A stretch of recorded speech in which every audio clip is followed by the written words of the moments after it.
dakwah itu begitu penting. Kita ingat sabda Nabi Sallallahu Alaihi Wasallam, "Ballighu anni walau ayah."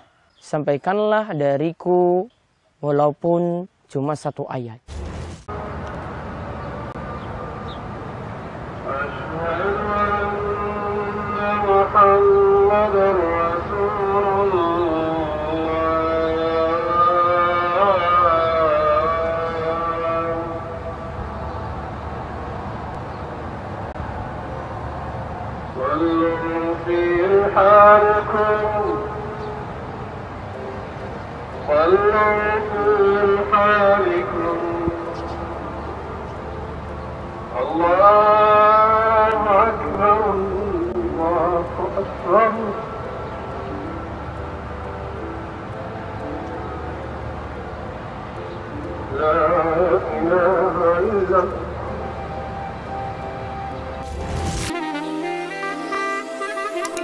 Jagat media sosial kini tengah dihebohkan dengan beredarnya sebuah video rekaman azan di Kuwait.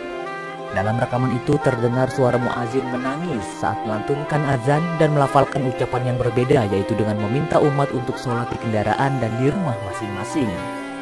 Kalimat hayya ala sholah diubah menjadi ala shollu fi rihalikum, shollu fi buitikum.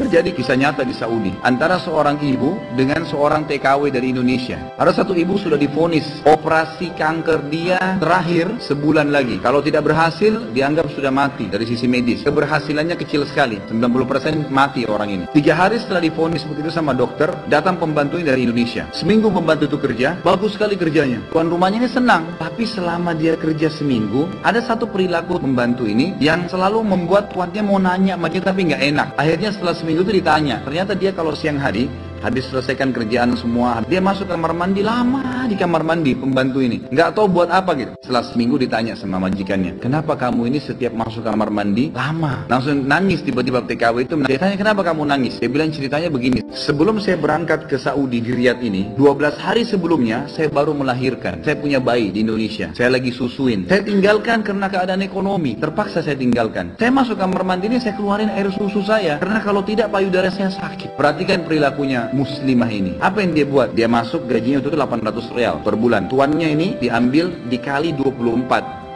bulan, 2 tahun, sekitar 20.000 rial, sekian 50 juta rupiah. Dikasih pembantunya, ini uang kamu ambil. Besok saya belikan kamu tiket pulang ke Indonesia. Anggap kau sudah kerja 2 tahun. Anakku lebih penting daripada saya. Urus anakmu. Apa-apa. Pembantu kita sudah selesai nih, TKW sudah pulang Indonesia. Kita sekarang berhubungan dengan kisah ibu ini. Apa kata dia? Semenjak pembantu itu berangkat, mulai hari itu setiap hari saya menangis. Bukan karena sedih penyakit saya merasa terharu dan bersyukur kepada Allah. Bagaimana Allah membukakan pintu itu buat saya. Saya selalu bersyukur terus sama Allah karena saya bisa memberikan, terfikir untuk kasih gaji 2 tahun. Saya selalu bersyukur sama Allah, saya bisa lakukan sementara memang ini ada vonis mati dekat lagi. Dan setiap kali saya menangis, saya merasa ada satu kepuasan dan keadaan saya lebih baik. Ringkas cerita, tiba masa operasi, ditelepon rumah sakit, dicek sebelum operasi, dokternya duduk setelah cek di kursi lalu bertanya, kamu berobat kemana sebulan ini? Kata ibunya, saya nggak berobat kemana-mana. Kamu tahu nggak, kanker kamu nggak ada, sedikit pun nggak ada, akarnya nggak ada, sembuh total, nggak ada, nggak mungkin terjadi secara medis. Ibu itu tersenyum lalu mengatakan, kalau betul apa yang dokter ucapkan, itu karena sedekah saya. Diceritain sama dia ceritanya. Dokternya bilang apa? Subhanallah, yang telah membukakan mata hati saya, ternyata menyembuhkan bukan obat sama dokter, tapi Allah Subhanahu wa ta'ala. Ternyata amal-amal soleh itu bisa membuat kita keluar dari masalah.